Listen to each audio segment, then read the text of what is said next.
ចំពោះកែវលេខ32នេះខ្ញុំលក់បានមួយកែវ3000បងអាចមើលពណ៌ទឹកកាហ្វេបានណាចានេះកាហ្វេដែលឆុងកាហ្វេ1គីឡូយកទឹក8លីត្រកន្លះប៉ុន្តែមើលពណ៌ទឹកកាហ្វេបានចាគាត់តែឃើញមកឡើងគ្រីមីចង់ស្រក់ទឹកមាត់ហ្មង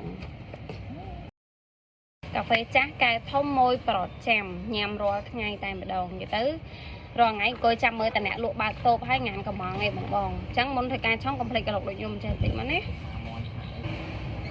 ទឹកកាហ្វេ100ថែម50ទៀតចឹងសម្រាប់ដបដាក់កាហ្វេក៏ខ្ញុំមានលក់ដែរបងអានឹងដៃខ្ញុំនេះចំណុះ1លីត្រកន្លះ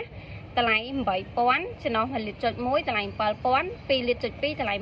10000កែវដាក់កាហ្វេមានលក់បងអស់សំទោសអានេះកែវក្រិតចំណុះ100មីលីលីត្រអាមានដៃ6000អាអត់ដៃនេះ5000អានេះវិញ12000ចំណុះ500មីលីលីត្រទឹកដោះគោស្រស់10មីលីលីត្រដាក់ក៏បានអត់ក៏បានអាស្រ័យទៅលើការលក់ជាក់ស្ដែងអាស្រ័យទៅលើចំណូលចិត្តរៀងៗខ្លួនសម្រាប់ខ្ញុំដាក់ដើម្បីឲ្យវាបង្កើនជាតិខ្ទិះតែកុំដាក់ច្រើនណាព្រោះតែកាលណាដាក់ច្រើនពេកវាធ្វើឲ្យកាហ្វេលែងចាស់ហើយទឹកដោះគោខាប់30មីលីលីត្រសម្រាប់ជាតិផ្អែមនេះអាចថែមថយបានដោយខ្លួនឯងដោយសារគាត់យកកាហ្វេចាស់ហើយអត់សូវផ្អែមទៅខ្ញុំដាក់ត្រឹម30តែបើសិនជាម៉ូចង់បានផ្អែមអាចដាក់40ឬ50តាមជាក់ស្ដែងបានមកសម្រាប់កាហ្វេខ្ញុំមានលក់បង1គីឡូត្រឹមតែ29000ទេអាចឆុងទឹកបានចន្លោះ5លីត្រទៅដល់9លីត្រតែបងតែងទៅខ្ញុំមានជាមេរៀនក៏ដូចជាវីដេអូលម្អិតជូនបងតាក់ទងជាមួយនឹងការឆុងការច្រោះលក់ជាក់ស្ដែងយកមិចសើមកពោមកមិចសើហ្នឹងក៏មានលក់ដែរបងក្បាល2តម្លៃ18000កម្លាំងខ្លាំងលេខ1ណាបងនេះជាប្រចាំថ្ងៃខ្ញុំប្រើតែលេខ1ទេដោយសារវាកម្លាំងខ្លាំង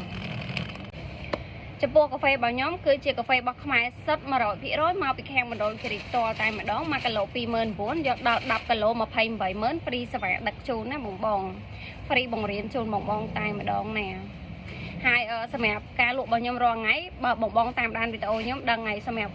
ទឹកកាហ្វេដែលខ្ញុំឆុងរាល់ថ្ងៃនេះគឺ1គីឡូខ្ញុំយកទឹកបាន8លីត្រកន្លះប៉ុន្តែកាហ្វេនៅតែចាស់ពណ៌ដិតស្អាតល្អតែម្ដងណាបងសំខាន់អត់មានក្លិនឆ្ងៀមជូរឬផ្អូមទេមានតែខ្ទិះ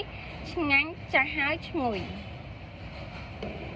ចឹងសម្រាប់រូបមន្តដែលខ្ញុំប្រាប់មិញហ្នឹងគឺសម្រាប់កែវលេខ32ណាបង